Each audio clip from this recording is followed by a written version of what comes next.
Baik, sekarang kita akan membahas beberapa tokoh filsufus dari Miletos. Yang pertama yaitu Thales. Thales adalah seorang filsuf yang lahir antara tahun 624 sampai 625 sebelum Masehi dan meninggal sekitar tahun 547 sampai 546 sebelum Masehi. Ia dimasukkan ke dalam tradisi filsafat Ionian, mazhab Miletos, dan filsafat alam. Ia memiliki minat utama dalam etika, metafisika, matematika, dan astronomi. Thales lahir di kota Miletus yang merupakan tanah perantauan orang-orang Yunani di Asia Kecil. Situasi Miletus yang makmur memungkinkan orang-orang di sana untuk mengisi waktu dengan berdiskusi dan berpikir tentang segala sesuatu. Hal itu merupakan awal dari kegiatan berfilsafat sehingga tidak mengherankan bahwa para filsuf Yunani pertama lahir di tempat ini. Thales adalah seorang saudagar yang sering berlayar ke Mesir. Di Mesir, Thales mempelajari ilmu ukur dan membawanya ke Yunani. Ia dikatakan dapat mengukur piramida dari bayangan saja. Selain itu juga dapat mengukur jauhnya kapal di laut, pantai. Kemudian, Thales menjadi terkenal setelah berhasil memprediksi terjadinya gerhana matahari pada tanggal 28 Mei tahun 585 sebelum Masehi. Thales dapat melakukan prediksi tersebut karena ia mempelajari catatan-catatan astronomi yang tersimpan di Babilonia sejak 747 sebelum Masehi. Thales mengawali sejarah filsafat barat pada abad ke-6 sebelum Masehi. Sebelum Thales, pemikiran Yunani dikuasai secara berpikir mitologis dalam menjelaskan sesuatu. Pemikiran Thales dianggap sebagai kegiatan berfilsafat pertama karena mencoba menjelaskan dunia dan gejala-gejala di dalamnya tanpa bersandar pada mitos, melainkan pada rasio manusia. Ia juga dikenal sebagai salah seorang dari 7 orang bijaksana yang dalam bahasa Yunani hoi heta sopoi, yang oleh Aristoteles diberi gelar filsuf yang pertama. Sebagai filsuf, Thales juga dikenal sebagai ahli geometri, astronomi, dan politik. Bersama dengan Anaximander dan Anaximenes, Thales dipulaukan ke dalam mazhab Miletos. Thales tidak meninggalkan bukti-bukti tertulis mengenai pemikiran filsafatnya. Pemikiran Thales terutama didapatkan melalui tulisan Aristoteles tentang dirinya. Aristoteles mengatakan bahwa Thales adalah orang yang pertama kali memikirkan tentang asal mula terjadinya alam semesta. Karena itulah Thales juga dianggap sebagai perintis filsafat alam atau yang sering disebut dengan natural philosophy. Thales ini juga di dalam bidang politik, dia pernah menjadi penasihat militer dan teknik dari Raja Korsus di Lydia. Ia juga pernah menjadi penasihat politik bagi 12 kota Lona. Thales menyatakan bahwa air adalah prinsip dasar, di mana dalam bahasa Yunani itu arche, segala sesuatu. Air menjadi pangkal, pokok, dan dasar dari segala-galanya yang ada di dalam semesta. Berkat kekuatan dan daya kreatifnya sendiri, tanpa ada sebab-sebab di luar dirinya, air mampu tampil dalam segala bentuk, bersifat mantap dan tak terbinasakan. Argumentasi Thales terhadap pandangan tersebut adalah bagaimana bahwa bahan makanan semua makhluk hidup mengandung air dan bagaimana semua makhluk hidup juga memerlukan air untuk hidup. Air adalah zat yang dapat berubah-ubah bentuk, bisa jadi padat, cair, dan gas tanpa menjadi berkurang. Thales juga mempunyai pandangan tentang jiwa yang berpendapat bahwa segala sesuatu di jagat raya itu memiliki jiwa. Jiwa yang tidak hanya terdapat di dalam benda hidup, juga benda mati. Teori tentang materi yang berjiwa ini disebut hilezoisme. Argumentasi Thales didasarkan pada magnet yang dikatakan memiliki jiwa karena mampu menggerakkan besi. Selanjutnya, pernyataan Thales atau yang disebut dengan teorema Thales. Di dalam geometri, Thales dikenal karena menyumbangkan apa yang disebut teorema Thales, kendati belum tentu seluruhnya merupakan buah pikiran aslinya. Teorema Thales berisi tentang sebuah sudut siku-siku yang didapat dari garis yang ditarik dari diameter sebuah lingkaran. Selain itu, ada pula penjelasan tentang dua buah garis yang terdapat dalam sebuah segitiga yang menghasilkan beberapa hasil yang sama. Nah, selanjutnya pandangan politik. Berdasarkan catatan Herodotus, Thales pernah memberikan nasihat kepada orang-orang Ionia yang sedang terancam oleh serangan dari kerajaan Persia pada pertengahan abad ke-6 sebelum Masehi. Thales menyarankan orang-orang Ionia untuk membentuk pusat pemerintahan dan administrasi bersama di kota Theos, yang memiliki posisi sentral di seluruh Ionia. Di dalam sistem tersebut, kota-kota lain di Ionia dapat dianggap seperti distrik dari keseluruhan sistem pemerintahan Ionia. Dengan demikian, Ionia telah menjadi sebuah polis yang bersatu dan tersentralisasi. Selanjutnya yaitu filsuf Anaximandros, di mana Anaximandros adalah seorang filsuf dari mazhab Miletos dan merupakan pelajar dari Thales. Seperti Thales, dirinya dan Anaximenes tergolong sebagai filsuf-filsuf dari Miletos yang menjadi perintis filsafat Barat. Anaximandros adalah filsuf pertama yang membelakangi bukti tulisan telah tersedia wujud prosa. Akan tetapi dari tulisan Anaximandros hanya satu fragmen yang masih tersimpan hingga kini. Riwayat hidup Anaximandros. Menurut Apollodorus, seorang penulis Yunani kuno, Anaximandros lahir pada tahun 610 sampai 546 sebelum Masehi dan telah berumur 63 tahun pada kala Olimpiade ke-58 yang dilaksanakan pada tahun 547 atau 546 sebelum Masehi. Karena itu diperkirakan Anaximandros lahir sekeliling tahun 610 sebelum Masehi. Kemudian disebutkan pula bahwa Anaximandros meninggal tanpa lama setelah Olimpiade tersebut selesai, sehingga waktu kematiannya diperkirakan pada tahun 546 sebelum Masehi. Menurut tradisi Yunani kuno, Anaximandros memiliki jasa-jasa di dalam bidang astronomi dan geografi. Misalnya, Anaximandros diberitahukan sebagai orang yang pertama kali membentuk peta bumi. Usahanya dalam bidang geografi dapat dilihat ketika dia memimpin ekspedisi dari Miletos untuk mendirikan kota perantauan baru ke Apollonia di Laut Hitam. Selain itu, Anaximandros telah menemukan atau mengadaptasi suatu jam matahari sederhana yang dinamakan gnomon. Dia mampu memprediksi kapan terjadi gempa bumi. Kemudian dia juga menyelidiki fenomena-fenomena dunia seperti gerhana putih dan juga tentang asal mula kehidupan, termasuk asal mula manusia. Kendati dia lebih muda 15 tahun dari Thales, namun dia meninggal 2 tahun sebelum gurunya itu.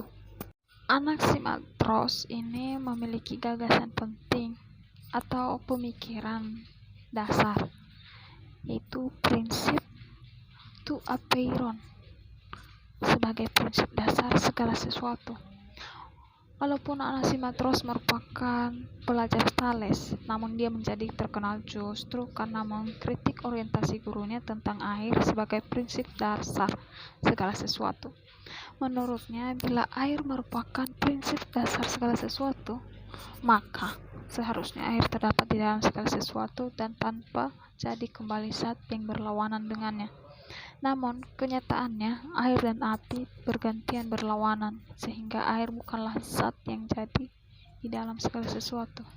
Karena itu, Anasimatros berpendapat bahwa tanpa mungkin mencari prinsip dasar tersebut dari zat yang empiris. Prinsip dasar itu harus pada sesuatu yang lebih mendalam dan dapat diamati oleh panca indera. Anasimatros mengatakan bahwa prinsip dasar segala sesuatu adalah to apeiron. To apeiron berasal dari bahasa Yunani di mana at tidak dan eras batas. Dia merupakan suatu prinsip tidak terwujud yang menjadi prinsip dasar segala sesuatu. Dia bersifat ilahi, tidak berkeseduahan dan tak terubahkan, dan meliputi segala sesuatu.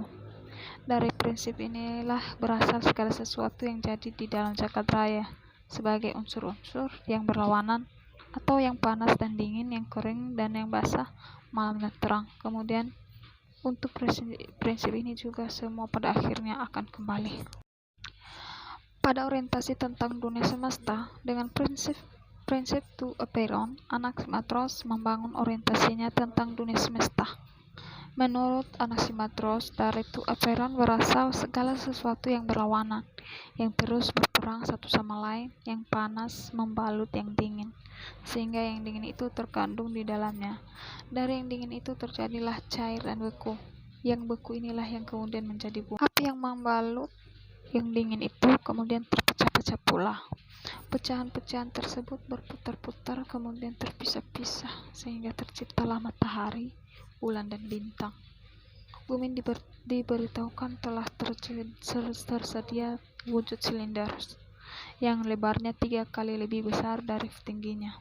Bumi tanpa jatuh karena kedudukannya jadi pada pusat jagat raya dengan jarak yang sama dengan semua benda lain.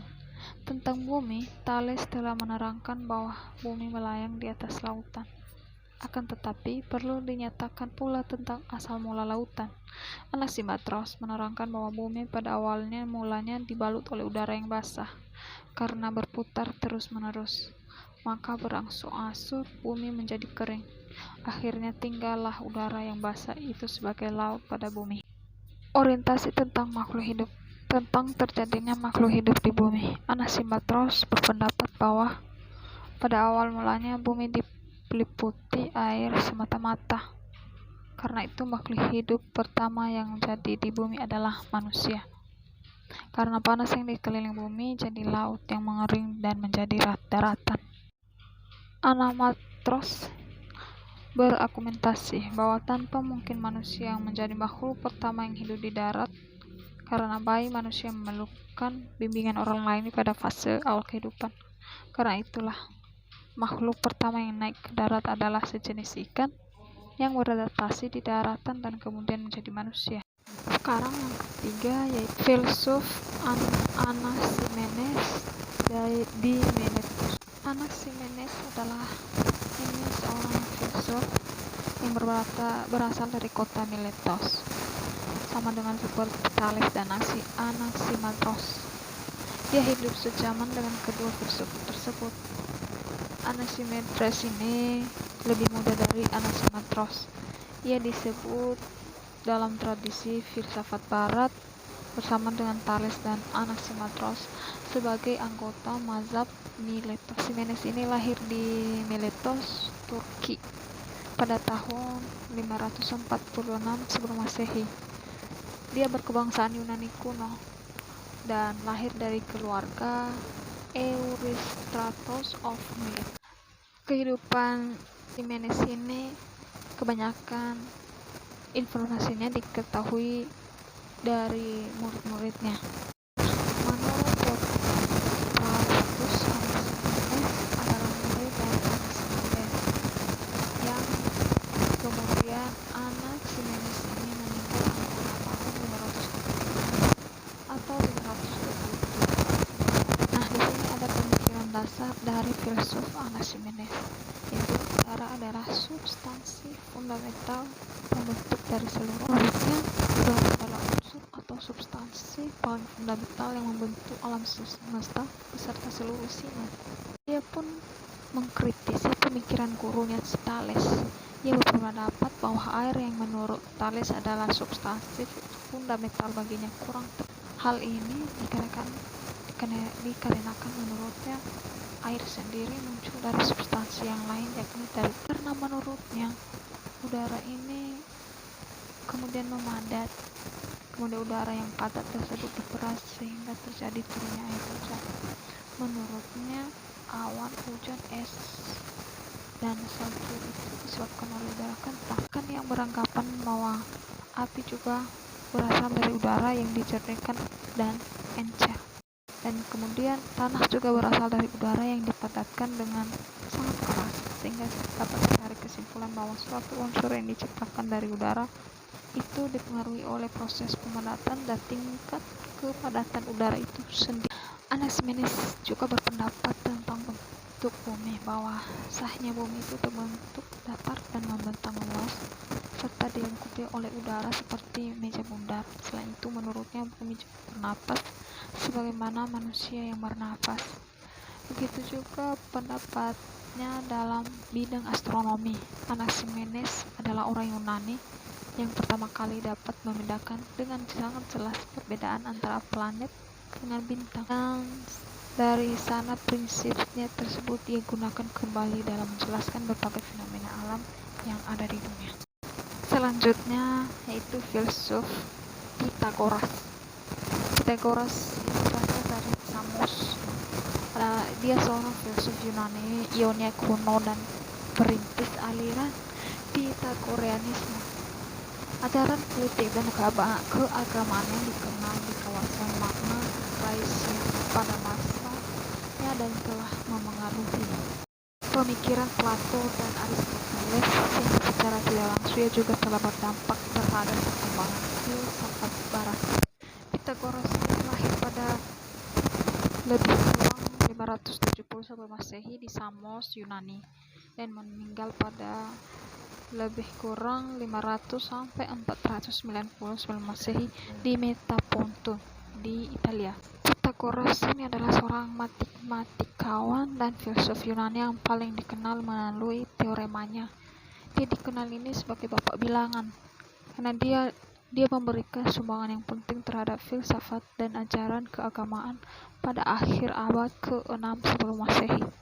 Minat utama dari seorang filsuf Pythagoras ini yaitu etika, matematika, metafisika, musik, mistisme, politik, dan agama. Pada usia 18 tahun, Pythagoras bertemu dengan Thales yang mengenalkan matematika melalui muridnya Anaximander. Anehnya, di sini Pythagoras sendiri mengakui bahwa gurunya adalah Parekdes. Pythagoras percaya bahwa angka bukan unsur seperti udara dan air yang banyak dipercaya sebagai unsur semua. Angka ini bukan anasir alam. Pada dasarnya, kaum Pythagorean menganggap bahwa pandangan Anaximander tentang to apeiron dekat juga dengan pandangan Pythagoras.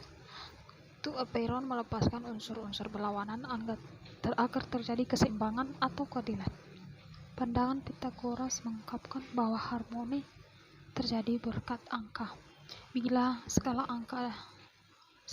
hal adalah angka, maka ini tidak saja berarti bahwa segala bisa dihitung, dinilai, diukur dengan angka dalam hubungan yang proporsional dan teratur, melainkan berkat angka-angka itu segala sesuatu menjadi harmonis, seimbang. Dengan kata lain, tata tertib terjadi melalui angka-angka. Di sini salah satu peninggalan Pythagoras yang terkenal adalah teorema Pythagoras yang menyatakan bahwa kuadrat hipotenusa dari suatu segitiga siku-siku adalah sama dengan jumlah kuadrat dari kaki-kakinya atau sisi-sisi siku-sikunya.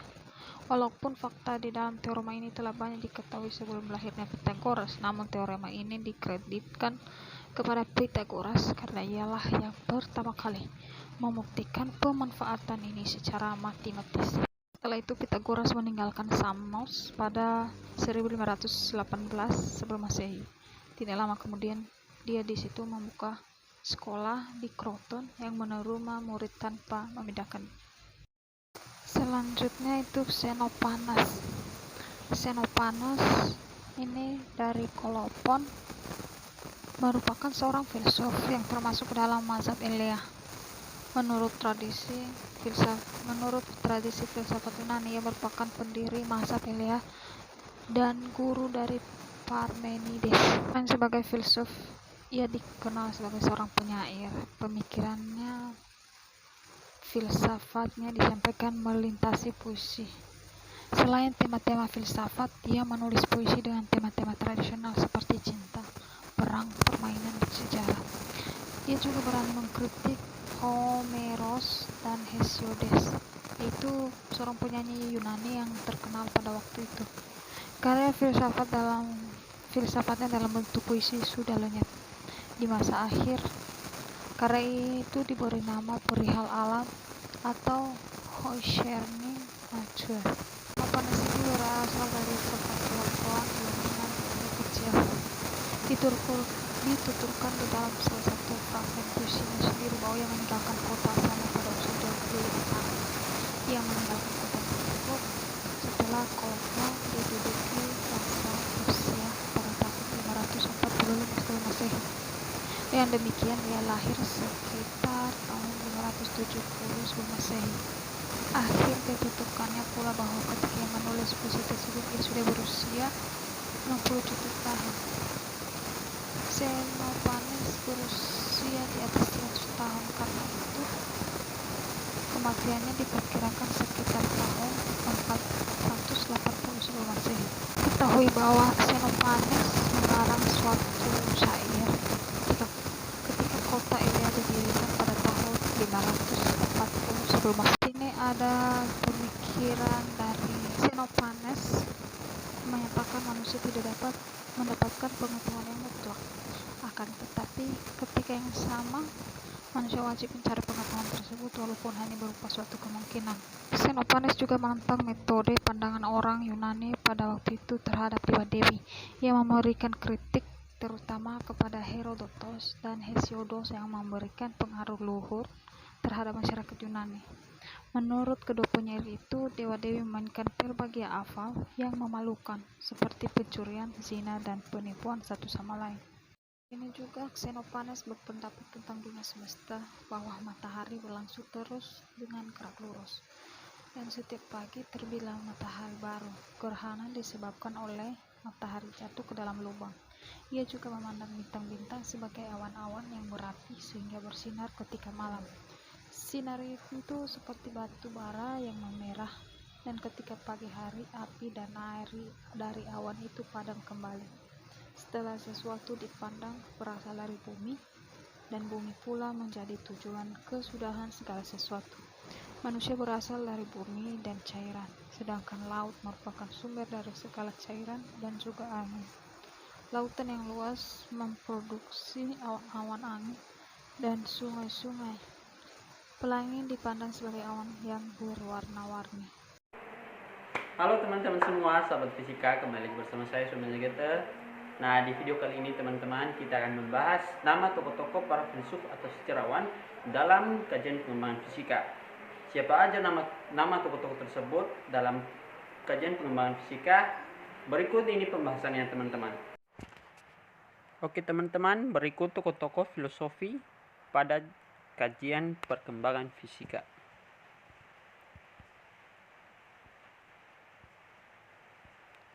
Oke, tokoh yang pertama, Parmenides. Biografi singkat tentang Parmenides yaitu lahir pada tahun 540 sebelum Masehi.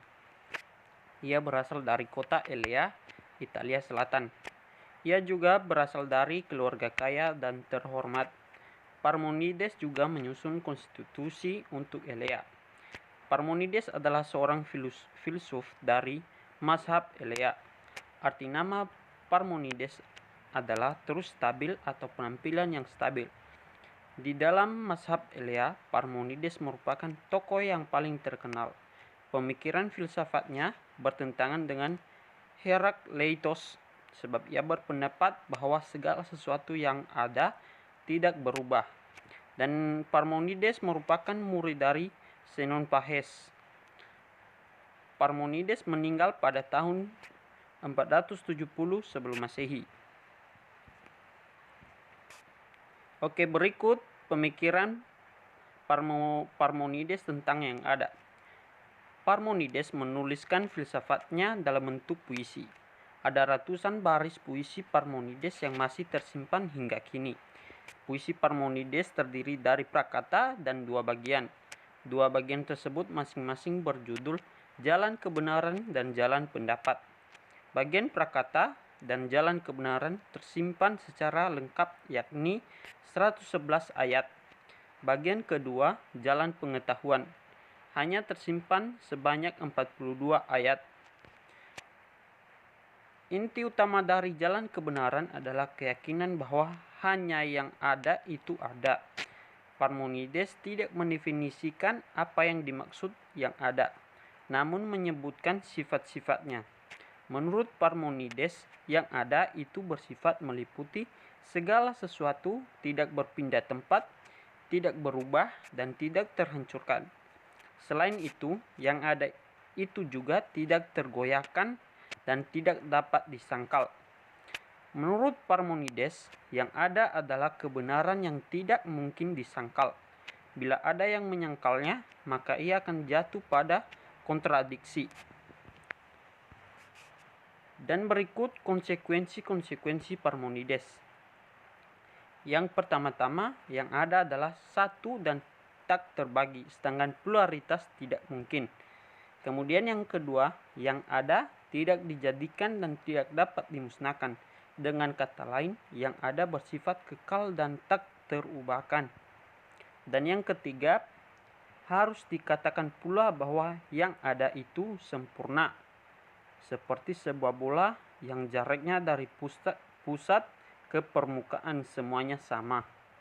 Kemudian yang keempat, karena yang ada mengisi semua tempat, maka disimpulkan bahwa tidak ada ruang kosong. Oke, masuk ke tokoh yang kedua berikutnya, yaitu Zeno.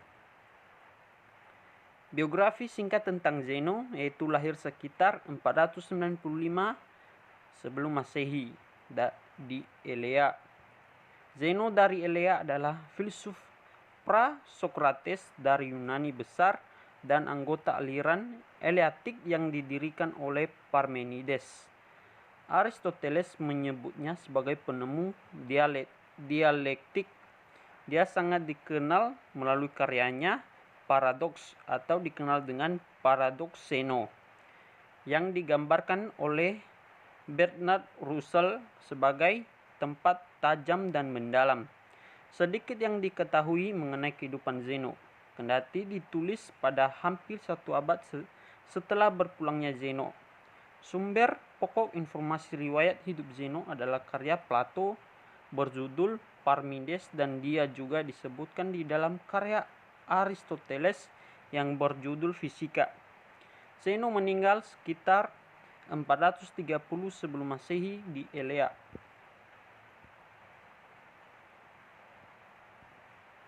Kemudian tokoh yang ketiga yaitu ada Melissos. Biografi tentang Melissos. Melissos adalah filsuf yang termasuk ke dalam mazhab Elea. Para filsuf lain dari mazhab ini adalah Parmenides dan Zeno. Pemikiran Melissos mirip dengan Parmenides di dalam hal menyangkal adanya perubahan dan pluralitas di alam semesta.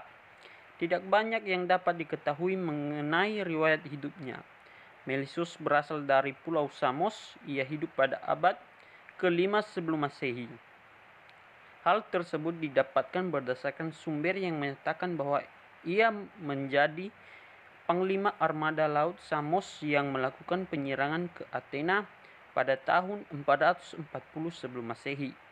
Melissos dikatakan hidup sejaman dengan Zeno, tetapi berusia lebih muda dari Zeno. Ia dikatakan sebagai murid Parmenides. Berikut pemikiran tentang yang ada menurut Melissos. Yang pertama, abadi, yang dalam arti bersifat kekal dan tidak bisa dihancurkan. Yang kedua, tak terbatas, yang artinya tak terhingga walaupun dalam ruang yang hampa. Kemudian satu, yang artinya tidak berjumlah lebih banyak dari satu. Kemudian homogen. Menurut Melissos, yang ada bersifat sama atau homogen. Kemudian tidak berubah berkaitan dengan bersifat abadi, yaitu tidak bisa dihancurkan maupun diubah. Kemudian tokoh keempat ada Leukipos. Biografi singkat tentang Leukipos. Riwayat hidup Leukipos sekitar awal abad ke-5 sebelum Masehi.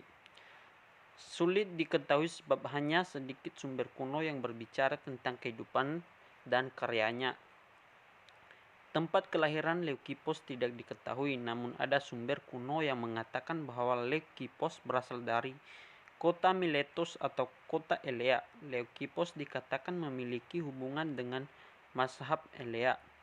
Leukipos adalah seorang filsuf yang merintis mazhab atomisme. Ia juga merupakan guru dari Demokritos. Para ahli masa kini menganggap bahwa Leukipos merumuskan garis besar ajaran-ajaran atomisme. Lalu Demokritos mengembangkan pemikiran gurunya lebih lanjut. Leukipos meninggal abad ke-5 sebelum Masehi. Berikut pemikiran Leukipos. Yang pertama, atom. Menurut Leukipos, atom adalah elemen yang tak terbatas dan abadi, terus bergerak, serta memiliki bentuk yang jumlahnya tak terbatas. Atom inilah yang membentuk segala sesuatu yang ada. Selain itu, atom-atom tersebut bersifat padat dan penuh. Kemudian, yang kedua, determinisme. Leukipos mengatakan tidak ada satu hal pun yang terjadi secara sembarangan, melainkan semuanya terjadi karena maksud tertentu dan kebutuhan tertentu, yang di dalam bahasa Inggrisnya nothing happens in vain but all things for reason and by necessity. Nihil fit sine causa. Tidak ada satupun peristiwa di muka bumi ini yang terjadi tanpa sebab.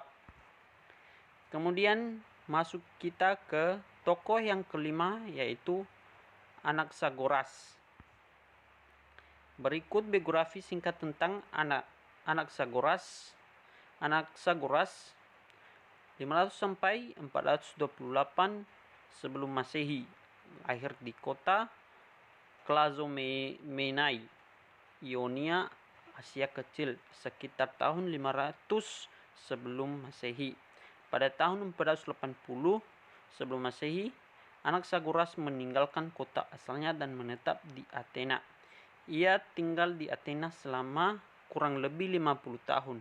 Dengan demikian, Anaxagoras menjadi filsuf pertama yang berkarya di Athena, yang nantinya akan menjadi pusat filsafat Yunani.